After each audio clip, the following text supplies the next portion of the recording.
J'aime bien les messages difficiles. Ça fait réfléchir. En tout cas, ça marche bien, ça va, vous m'entendez bien? En tout cas, c'est bien parce que la présidence était sur l'amour de Dieu et sur l'amour de Dieu. Et ça compense aussi un petit peu l'aspect que nous allons voir, puisque nous allons avoir plutôt un thème qui va être sur la sainteté de Dieu. Mais les choses sont complémentaires. Et c'est vrai que quand nous prenons la scène, nous célébrons l'amour de Dieu. Mais pourquoi? Parce que Jésus a paru pour ôter le péché et détruire les œuvres du diable. Donc en fait, ça nous parle de la sainteté et de la sainteté, de la justice de Dieu. Quand nous célébrons son amour, tout est intriqué, bien sûr, et il ne faut pas en tout cas que vous ayez peur quand nous allons aborder ce texte, mais que vous compreniez l'ensemble. Et c'est vrai que l'essentiel que nous avons vu ce matin, c'est que Dieu est un Dieu de grâce, un Dieu qui nous aime, un Dieu qui est avec nous. Et donc, c'est ça qui est formidable. Et ce que nous allons voir est complémentaire complètement de ce que nous avons vu déjà ce matin. Donc, je vais juste prier pour remettre ce moment au Seigneur. Seigneur, nous te remercions pour la joie d'être là et te demandons de disposer nos cœurs pour comprendre ta parole et la mettre en pratique. Amen. Donc, nous allons lire Actes, chapitre 4, versets 32 à 37, puis la suite, chapitre 5, du verset 1 à 11. La multitude de ceux qui avaient cru n'était qu'un cœur et qu'une âme. Nul ne disait que ses biens lui appartenaient en propre, mais tout était commun entre eux. Les apôtres rendaient avec beaucoup de force témoignage de la résurrection du Seigneur Jésus, et une grande grâce reposait sur eux tous. Car il n'y avait parmi eux aucun indigent. Tous ceux qui possédaient des champs ou des maisons les vendaient, apportaient le prix de ce qu'ils avaient vendu et le déposaient aux pieds des apôtres, et l'on faisait des distributions à chacun selon ce qu'ils en avaient besoin. Joseph, surnommé par les apôtres Barnabas, ce qui signifie fils d'exhortation, lévite, originaire de Chypre, vendit un champ qu'il possédait, apporta l'argent et le déposa aux pieds des apôtres. Mais un homme nommé Ananias, avec Saphira, sa femme, vendit une propriété et en retint une partie du prix, sa femme le sachant. Puis il apporta le reste et le déposa aux pieds des apôtres. Pierre lui dit, « Ananias, pourquoi Satan a-t-il rempli ton cœur au point que tu mentes au Saint-Esprit et que tu aies retenu une partie du prix du champ? S'il n'eût pas été vendu, ne te resterait-il pas? Et après qu'il a été vendu, le prix n'était-il pas à ta disposition? Comment as-tu pu mettre en ton cœur un pareil dessein? Ce n'est pas à des hommes que tu as menti, mais à Dieu. » Ananias, entendant ces paroles, tomba et expira. Une grande crainte saisit tous les auditeurs. Les jeunes gens s'étant levés, l'enveloppèrent, l'emportèrent et l'ensevelirent. Environ 3 heures plus tard, sa femme entra sans savoir ce qui était arrivé. Pierre lui adressa la parole. « Dis-moi, est-ce à tel prix que vous avez vendu le champ? » ?»« Oui, répondit-elle, c'est à ce prix-là. » Alors Pierre lui dit, « Comment vous êtes-vous accordés pour tenter l'Esprit du Seigneur? Voici, ceux qui ont enseveli ton mari sont à la porte et ils t'emporteront. » Au même instant, elle tomba aux pieds de l'apôtre et expira. Les jeunes gens étant entrés la trouvèrent morte, l'emportèrent et l'ensevelirent auprès de son mari. Une grande crainte s'empara de toute l'Église et de tous ceux qui apprirent ces choses. Voilà, vous êtes dans l'ambiance. Voilà. Alors, c'est la deuxième fois que Luc montre une photo ou une vidéo de l'Église primitive. En fait, là, on voit des choses qui se passent dans l'Église et c'est comme une vidéo, une photo, on voit qu'il y a des choses qui se passent dans l'Église. La première était en Acte 2, 42-47. Nous avons vu que cette méga church, parce que c'est vraiment, ils étaient ensuite jusqu'à 5000 là maintenant, de plusieurs milliers de croyants, donc se réunissaient donc dans les maisons pour partager la scène et vivre une communion fraternelle. Donc ça, on a vu ça en Acte 2. Donc l'histoire de ce matin, cette deuxième vidéo, peut nous inquiéter et nous laisser perplexes.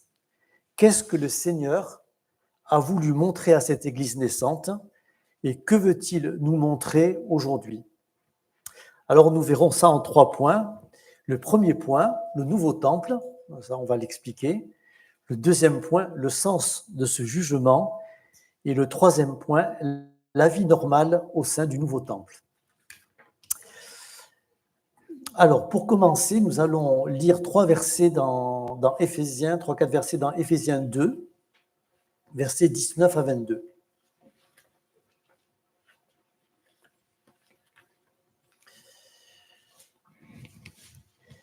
Ainsi donc, vous n'êtes plus des étrangers ni des gens du dehors, mais vous êtes concitoyens des saints, gens de la maison de Dieu. Vous avez été édifiés sur le fondement des apôtres et des prophètes, Jésus-Christ lui-même étant la pierre angulaire.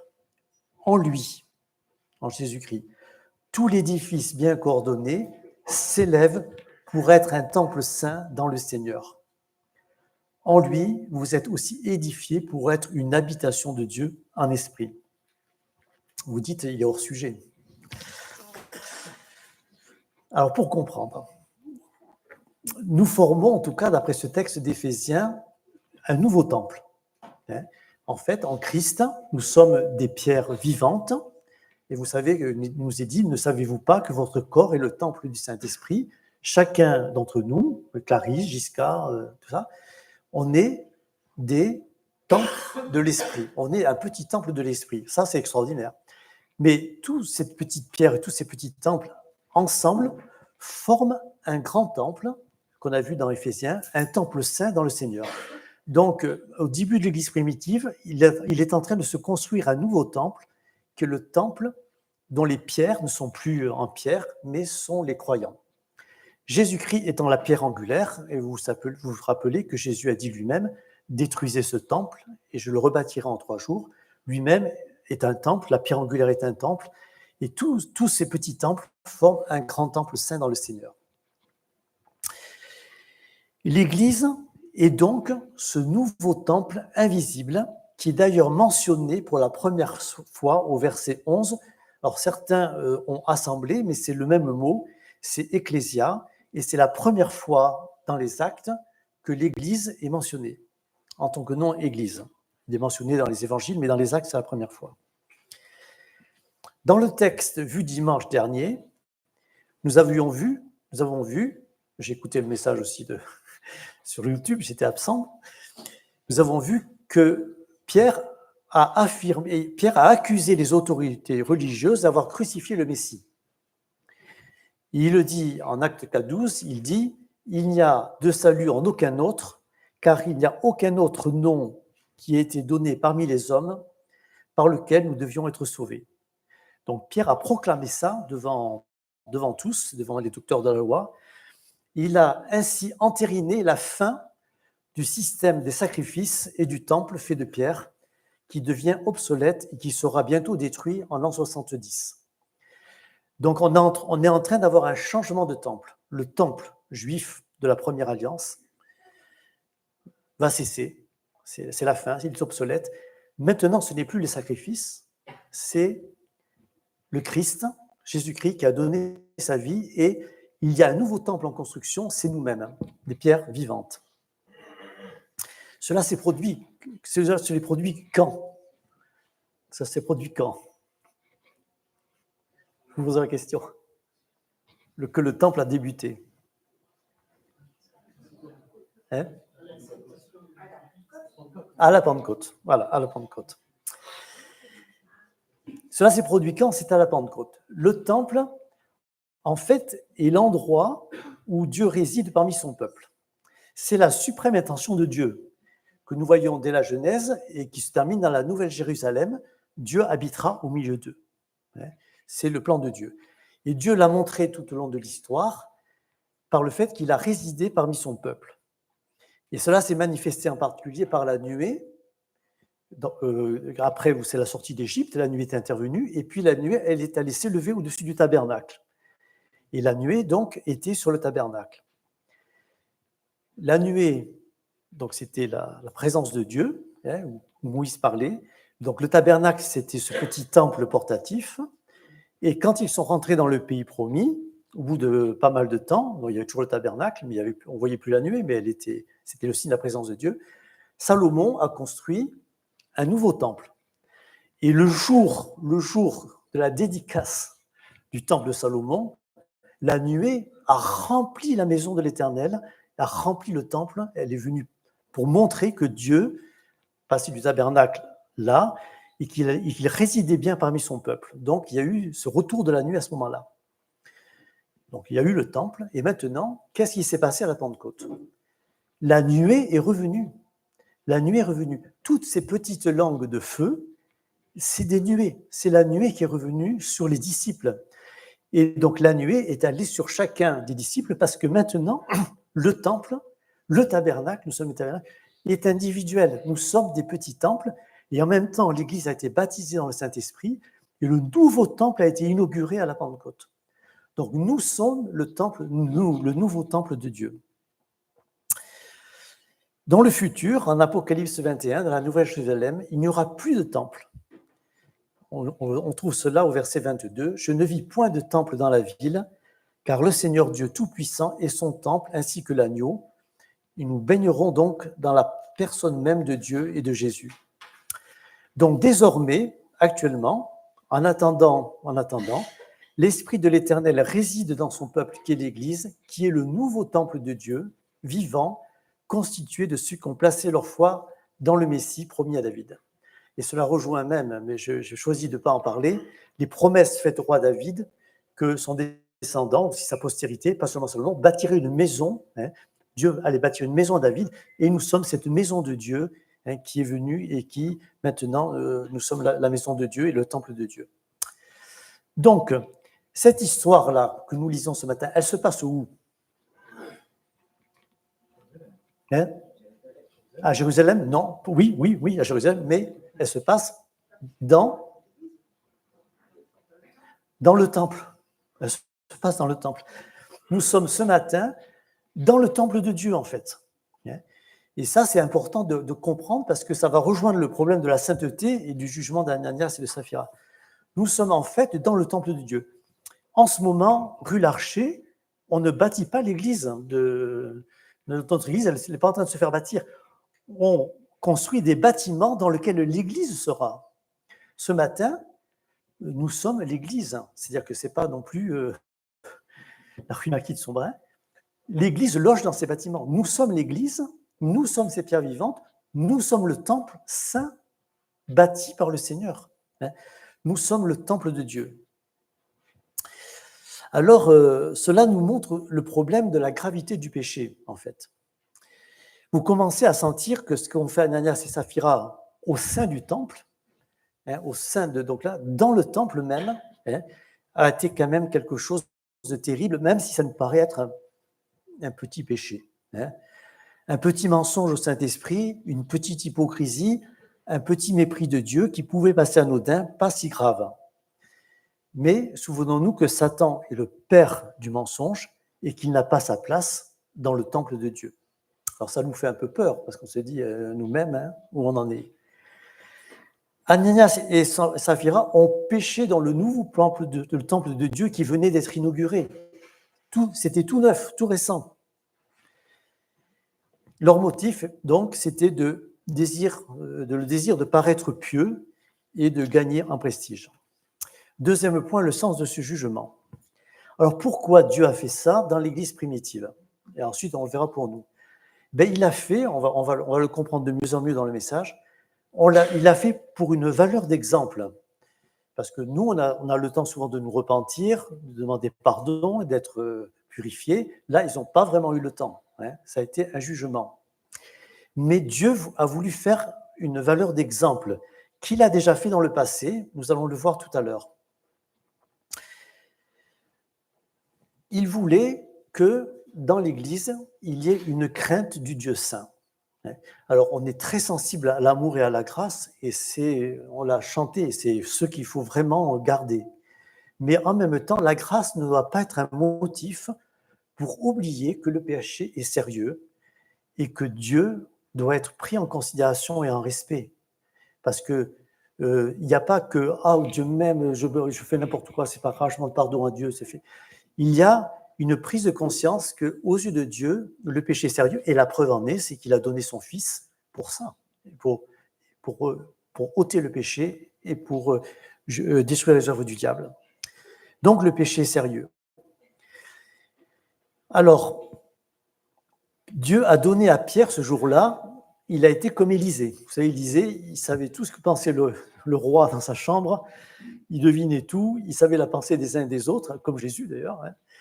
Mais Pierre a eu cette connaissance incroyable que seuls Saphira et Ananias pensaient connaître. Il a eu une parole de connaissance quelque part, dans le sens qu'il savait exactement ce qui s'était passé. Alors ça a marché, en tout cas au niveau de la crainte, puisqu'au verset 11, la crainte s'empara de toute l'assemblée, et alors ça sera dimanche prochain, mais ils avaient tellement la trouille que quand il y avait les apôtres, aucun des autres n'osait se joindre à eux. C'est-à-dire, oui, vous êtes les apôtres, on ne sait jamais avec Pierre ce qui est passé.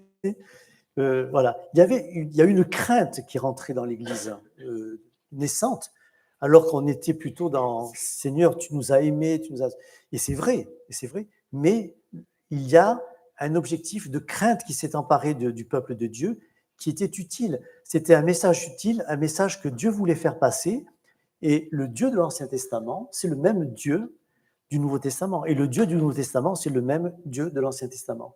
Donc quand on lit l'Ancien Testament, il faut le lire avec la révélation qu'on a de Jésus-Christ, et quand on lit le Nouveau Testament, il ne faut pas oublier ce que l'on voit aussi dans l'Ancien Testament, qui nous parle aussi de tout cela. À Corinthe, qu'est-ce qui s'est passé? Alors j'en viens là pour vous expliquer que Ananias et Saphira ont été ôtés du peuple de Dieu, mais qu'ils sont sauvés. Démonstration.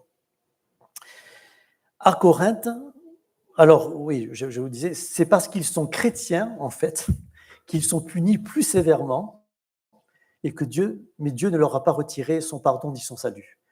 Ceux qui avaient tué le Messie, ils auraient dû être foudroyés davantage qu'Ananias et Saphira, hein, vous êtes d'accord. Pourtant, il y en a qui devenaient chrétiens, et c'était pourtant bien plus grave, et le jugement était à venir. Mais c'est parce qu'ils étaient chrétiens qu'ils ont été jugés plus sévèrement. Et Dieu a ôté Ananias et Saphira du peuple de Dieu, mais pour donner un exemple de départ, qu'on va vous revoir, mais ils sont sauvés. Et à Corinthe, vous vous rappelez, on a pris la scène, on cite souvent ces versets. Certains Corinthiens à Corinthe blasphémaient d'une certaine façon en prenant la scène indignement, parce que certains même étaient ivres quand ils prenaient la scène. Donc ils ne rediscernaient pas le corps du Seigneur. C'était du grand n'importe quoi. Et on sait combien cette église de Corinthe n'est pas toujours à prendre en exemple. Il y a des éléments qui sont positifs, mais elle était très dans le désordre. Et il nous est dit dans 1 Corinthiens 11, 29 à 34, que Dieu a jugé des Corinthiens, même par la mort. Et c'est logique, parce que la scène, elle est sacrée, dans le sens qu'elle touche à Dieu, elle est importante. Ce n'est pas parce qu'il y a des choses dedans, non, c'est un symbole, mais c'est un symbole sacré. Elle fait partie des activités du nouveau temple.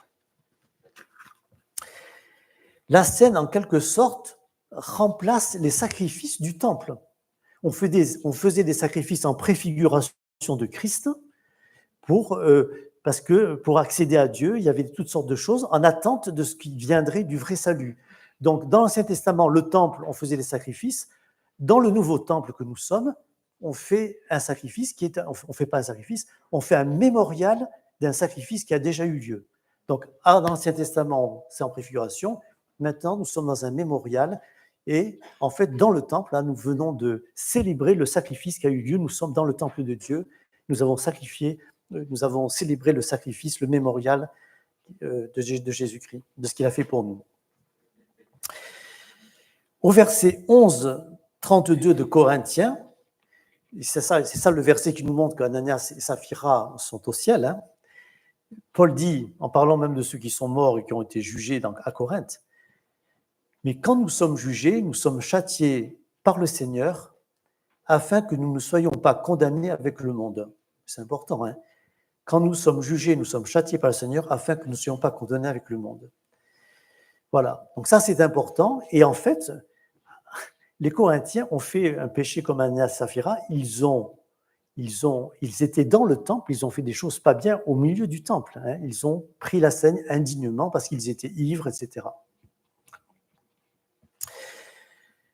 Juste pour rappeler qu'Ananias était libre, vous l'avez compris quand on a lu le texte, la propriété existait toujours, les biens n'étaient pas tous mis en commun, comme le précise le verset 4. Hein. S'il avait été vendu, ben, le prix te resterait, hein, était à ta disposition, tu pouvais aussi ne pas le vendre. Hein. Ce qu'ils ont fait, c'est de dire, on vend une propriété, ils en avaient souvent plusieurs, je pense que beaucoup de ceux qui vendaient une partie de leurs biens pour aider, mais ils vendaient une paix, et puis ils ont dit, on va dire que le champ valait tant, mais en fait, ils en ont gardé peut-être les 20 ou 30%. Ils ont voulu faire croire qu'ils étaient d'une générosité, comme avait été Barnabas. Là, on va imiter, voilà. Comme ça, on va voir que je suis pieux. Ça va peut-être faire pour moi de l'avancement dans l'Église. Peut-être qu'on va me choisir comme ancien. Hein, c'est bien, là, je vais être prospère dans l'Église. Hein. Donc, ce n'était pas ça. Son péché résidait dans un mensonge, une volonté de faire croire, en complicité avec sa femme, qu'ils avaient vendu une propriété en donnant l'intégralité à l'Église alors qu'ils en gardaient une partie. Souvent, des interprétations erronées ont été tirées de ce passage, assimilant ce passage un peu à une forme de communisme, hein, puisqu'ils avaient un peu tout en commun. Mais ça ne veut pas dire qu'ils ont vendu tous leur propriété, qu'il n'y avait plus de propriété. Non, pas du tout, hein, vous l'avez compris. Alors, le communisme, c'est tout ce qui est à toi est à moi, je prends. Et le christianisme, c'est tout ce qui est à moi est à toi, je donne et je partage. Hein, c'est différent. Voilà. Et en fait, il fallait se rendre compte que beaucoup des disciples qui étaient là étaient des gens qui étaient venus et qui étaient là depuis la Pentecôte, et qu'au lieu de repartir dans leur pays, puisqu'ils étaient venus pour la Pentecôte, beaucoup de gens étaient là, c'était une méga church, et c'était dans les églises de maison, partout dans les maisons, il y avait sûrement d'énormes besoins. Hein, et à ce moment-là, bon, ben, il y avait eu ces phénomènes extraordinaires de vente de biens. Le sérieux du péché face au Dieu saint. Donc, heureusement que les choses ne se passent plus de cette façon. Hein. Quelque part, on est un peu cessationniste. Là, on se dit, il n'y a plus trop d'Ananias et de Saphira. Il peut y en avoir. Hein. Il peut y en avoir. Il y a des choses qui continuent aussi et qui peuvent arriver. Hein. Mais cet exemple-là, il est exceptionnel parce qu'il y a un grand message de la part de Dieu pour la fondation de l'Église. Très souvent, nous luttons et nous sommes découragés par l'état de notre cœur. Et même, parfois, je suis découragé par mon manque de considération ou de respect envers le Seigneur. Parfois aussi, on manque de considération pour le Seigneur. Dieu qui voit tout, qui connaît tout, nous fait bénéficier de l'immensité de sa grâce que nous avons chanté pendant toute la première partie du culte. Et nous pouvons aussi lui confesser nos péchés, 1 Jean 1,9, sans être foudroyés. Sans être foudroyés. La colère, elle est contre le péché, mais elle n'est pas contre nous. Jean 3,36 ou Jean 5,24 nous montrent que la colère demeure sur celui qui ne croit pas et que nous ne viendrons pas au jugement, au jour du jugement. Ce jugement-là, ce n'est pas le jugement final qu'a connu Ananias et Saphira. Mais cette exception que nous trouvons là ne doit pas nous faire oublier, bien sûr, on l'a dit, la miséricorde et la grâce de Dieu. C'est un juste équilibre. Mais le message, on ne doit pas oublier non plus, le contenu de ce texte nous parle de l'importance de la sainteté de Dieu et de son temple que nous sommes. Cet épisode nous rappelle que le moindre petit péché est très sérieux. Si nous ne méprisons pas le péché, nous mépriserons la sainteté de Dieu et l'infini prix de sa grâce qui nous a rachetés. Quand on a compris le salut, normalement, on veut se dégager de tous les péchés qui sont en nous. On veut progresser dans la sanctification, on veut être affranchi et libéré, on veut honorer Dieu. On a compris ce qu'était le péché et que le péché est contre Dieu. Nous ne devons jamais oublier que le Dieu de grâce est le Dieu saint et qu'il nous faut avoir un certain respect. C'est la leçon principale. Alors ça, c'est intéressant. Dieu a agi dans les débuts à chaque fois en rapport avec son temple. C'est-à-dire qu'on a d'autres exemples de jugement dans l'Écriture, tous en rapport avec son temple dans ce domaine. Le premier, début du tabernacle, le temple portatif, jugement des fils d'Aaron, Nadab et Abihu. Nadab et Abihu, qui étaient des fils d'Aaron, ça a été très dur pour Aaron, hein. Ces deux fils sont morts instantanément, le feu de l'Éternel les a consumés. Ils sont morts pour avoir pris du feu étranger, c'est-à-dire ils ont fait un feu en dehors du tabernacle, et puis ils sont venus avec le feu qu'ils avaient fait, et puis ils ont brûlé des parfums aux différents sur l'autel des parfums devant le voile de l'Alliance. Et ils ont été frappés par Dieu. Pourquoi ? Parce que le feu devait être pris sur l'autel des holocaustes, hein, où on faisait les holocaustes, et ce feu même avait été allumé, enfin il avait été allumé, et Dieu avait mis le feu sur cet holocauste, et donc le feu devait être pris sur l'autel des holocaustes, et c'était ce feu-là, et non pas un feu étranger à part, ce feu-là qui devait être toujours entretenu et qui devait servir pour brûler les parfums. Donc ils avaient fait quelque chose de terrible, et ça nous parle, ça nous montre aussi que dans le temple de Dieu, nous ne devons pas nous servir d'une puissance, hein, le feu parfois est le feu de l'esprit, d'une puissance charnelle autre que l'esprit de Dieu. C'est l'esprit de Dieu, hein, qui est le feu, qui doit adorer Dieu, qui doit intervenir. Hein, nous ne devons pas. Il y aurait peut-être des jugements aujourd'hui dans la façon dont les choses sont faites. Hein. Il y a beaucoup peut-être de feux étrangers dans l'Église de Jésus-Christ au niveau du monde. Début de la conquête de Canaan. Et donc, c'était par rapport au temple. Début de la conquête de Canaan. Vous connaissez tous en Josué 7, probablement, enfin beaucoup, Akan, hein, Akan qui a volé un manteau magnifique avec aussi de l'or. Hein, alors que Dieu avait dit, en la bataille de Jéricho, ça sera par interdit. C'est-à-dire que personne ne prendra rien. Tout allait aller, l'or, tout ça allait aller dans le trésor de l'Éternel, c'est-à-dire pour le temple, pour le tabernacle. Donc en fait, qu'est-ce qu'il a fait à Akan ? Il a volé Dieu. Il a pris de l'or qui devait aller dans le temple, dans le tabernacle, pour le trésor de l'Éternel. Et qu'est-ce qui s'est passé ? Akan aussi est mort à cause de ça. Et nous ne devons pas non plus voler Dieu. Hein, ce qui est à Dieu est à Dieu. Nous ne devons rien voler, hein, et ne pas non plus être vaniteux dans ce que nous vivons, dans ce que nous faisons. Tout l'honneur est à Dieu, c'est à Dieu, on doit pas. Ça touche au temple également. Le début du règne de David, là aussi on se dit, c'est quand même pas grand-chose ce qu'il a fait. David, il s'est dit, maintenant que je suis roi, je vais faire venir l'arche qui est à Kirjat Jéraïm, et je vais la faire transporter à Jérusalem. Comme ça, j'aurai l'arche à côté de moi, et donc le tabernacle, il sera à Jérusalem, en attendant que Salomon bâtisse ce temple. Sauf que le roi David, il n'a pas respecté les règles, et ils ont mis ça sur un char neuf, il a pris un char neuf, c'était bien, et puis ils l'ont amené. Sauf que ça devait être porté sur l'épaule des sacrificateurs, et que il y avait tout un protocole pour le faire normalement, qui était donné dans la loi. Donc le char, il a comme ça, il y a Uza, il y a un qui s'appelait Uza, il a vu que l'arche allait tomber, il a retenu l'arche, il a touché l'arche, qui est symbole de Dieu lui-même, hein, qui est dans le lieu très saint, qui était recouvert du voile, et il est mort instantanément. Et David a eu très peur, là aussi ça a été la crainte, très peur de Dieu, et il n'a même pas voulu que l'arche aille à Jérusalem, il l'a laissé ailleurs. En attendant, plus tard, il le ramènera.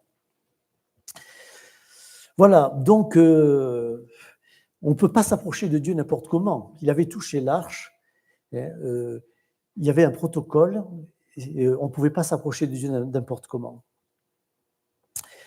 Dans chacun de ces trois cas, plus Ananias, on a l'impression, en apparence, que c'est un petit péché, quand même, hein, Dieu punit fort là, hein, en apparence, une punition terrible, mais ce n'est pas si insignifiant que ça quand on y regarde de près, et à chaque fois, ça touche au temple saint. Hein, ça touche au temple saint. Donc, nous sommes le temple saint. Attention, quand nous sommes dans le temple de l'Éternel, nous sommes le temple de l'Éternel, vraiment c'est sérieux. Donc en étant si sévère dans les débuts d'une nouvelle période, à chaque fois, le Dieu de grâce a voulu rappeler à quel point il était saint, que son temple était saint et que le péché n'y a pas sa place. Si cela n'avait pas eu lieu, cela aurait favorisé des mauvaises fondations pour la construction de son dessein. Le tabernacle, on aurait pris n'importe quel feu, puis après on aurait fait comme ça. Les bêtes, elles seraient chétives, elles seraient boiteuses, c'est pas grave. Et puis dans l'église, on pourrait un peu dire, non, Dieu est saint, ça doit marcher bien. Et les fondations Les fondations sont importantes. C'est pour ça qu'après, il peut y avoir des choses bancales, Dieu s'en occupe peut-être, mais les fondations, on était dans des fondations avec David, on était dans des fondations avec Moïse, hein, et on était dans des fondations, après la Pentecôte, de constituer l'Église. Alors, voilà, c'est un message de Dieu dans cette histoire pour que nous rejetions nos péchés, que nous ne les aimions pas, hein, et que c'est une étape décisive du plan de Dieu.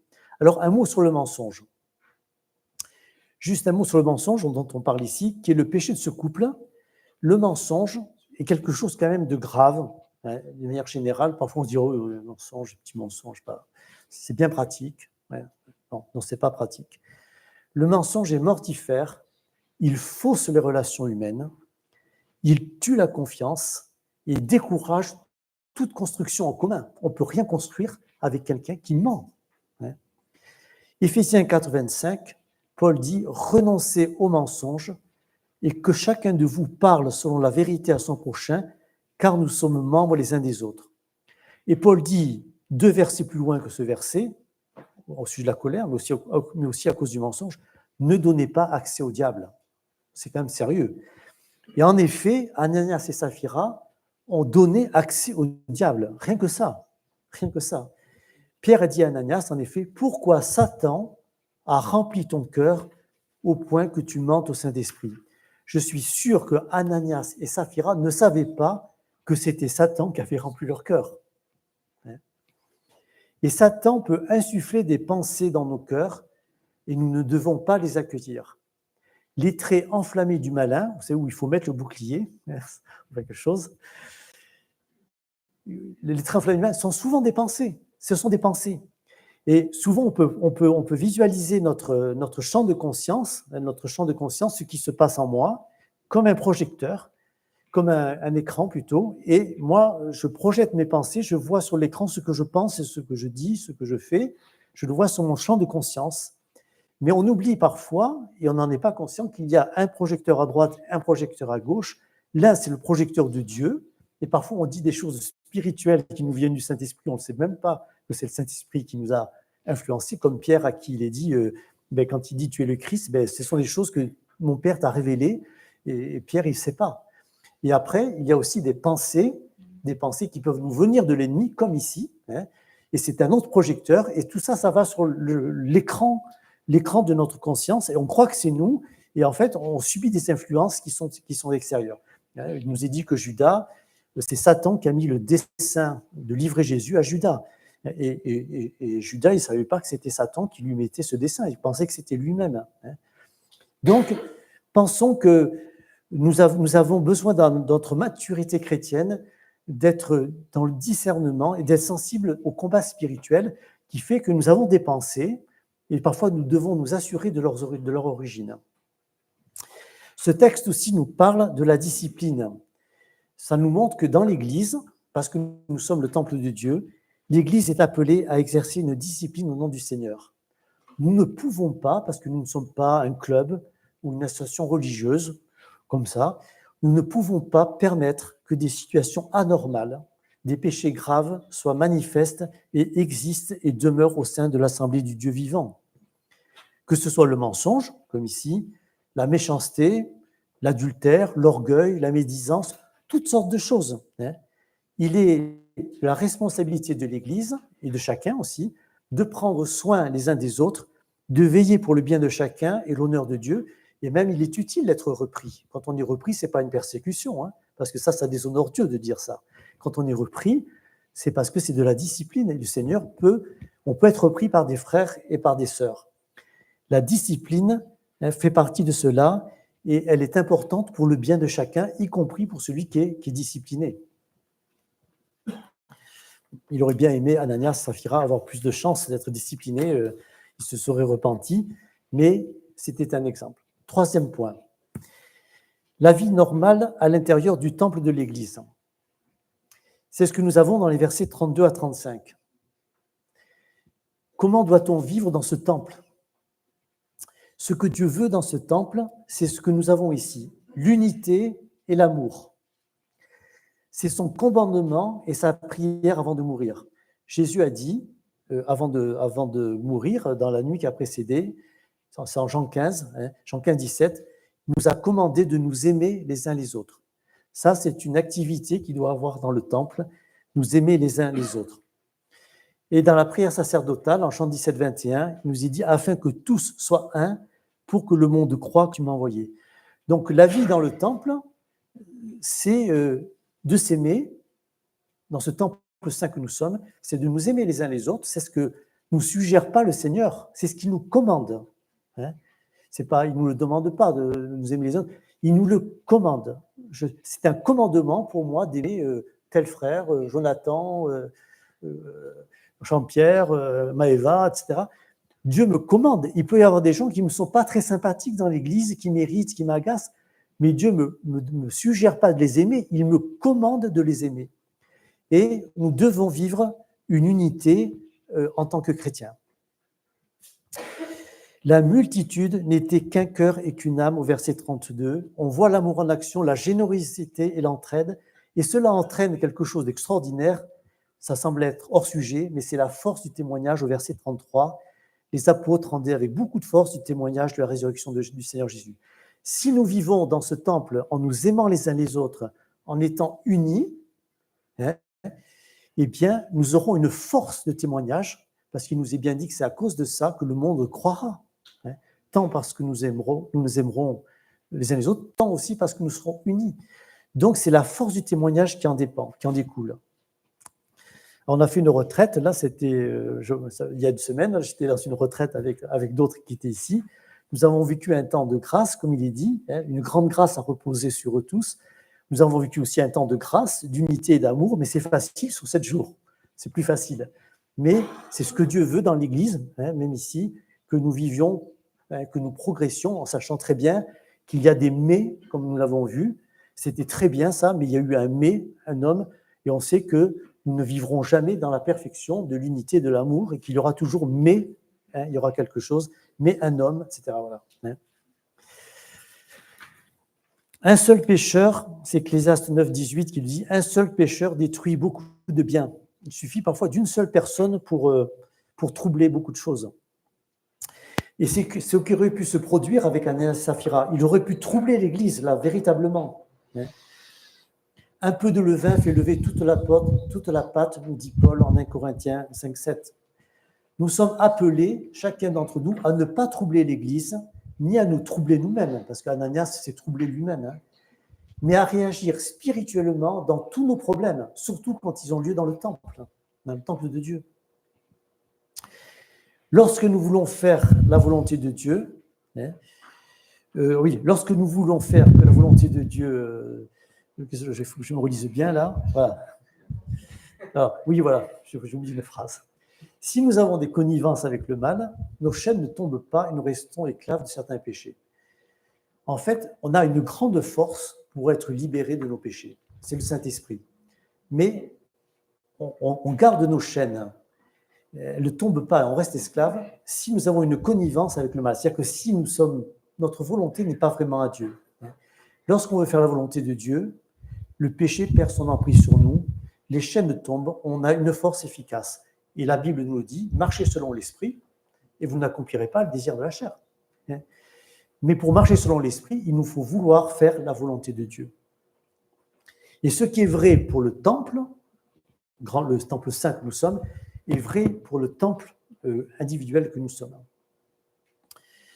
Donc si nous souffrons parce que notre volonté est partagée, et après si ce message vous a un peu tétanisé sur la sainteté de Dieu, si nous avons un désir de plus de sainteté, nous devons demander au Seigneur de disposer notre volonté, parce que nous pouvons parfois avoir du mal à vouloir.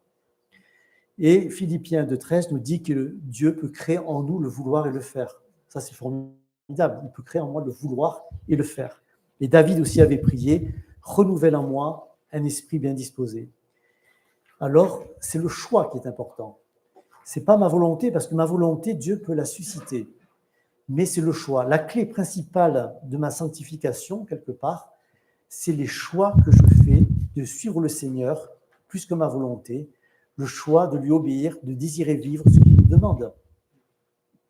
Et la volonté va suivre, parce que le Seigneur va va me donner la volonté. Conclusion. Nous sommes saints, appelés à être saints. C'est ce qu'on appelle dans l'Écriture, dans le Nouveau Testament, le déjà et pas encore. Je suis un enfant de Dieu, je suis déjà. Mais ce que je vais être sera pleinement révélé quand je serai avec le Seigneur. Je suis déjà glorifié d'une certaine manière, mais je ne suis pas encore dans la gloire. Je suis déjà justifié, mais je vivrai. Mon corps a été racheté, mais l'adoption, je l'aurai complètement quand je serai. Donc, je suis déjà saint en Christ, mais je suis appelé à me sanctifier. Et dans Apocalypse 21-27, dans ce qu'on a dit où il n'y a plus le temple, puisque Dieu est le temple, dans Apocalypse 20-27, il est dit au sujet que Dieu et Jésus-Christ deviennent notre temple, il n'entrera rien de souillé, ni personne qui se livre à l'abomination et au mensonge. Il n'entrera que ceux qui sont écrits dans le livre de vie de l'agneau.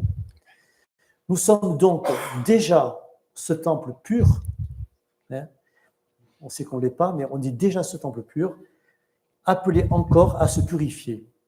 Que le Seigneur continue donc cette œuvre de purification dans le temple que nous sommes les uns et les autres, que nous sommes tous des pierres, et que individuellement et dans l'Église, nous puissions progresser dans cette purification.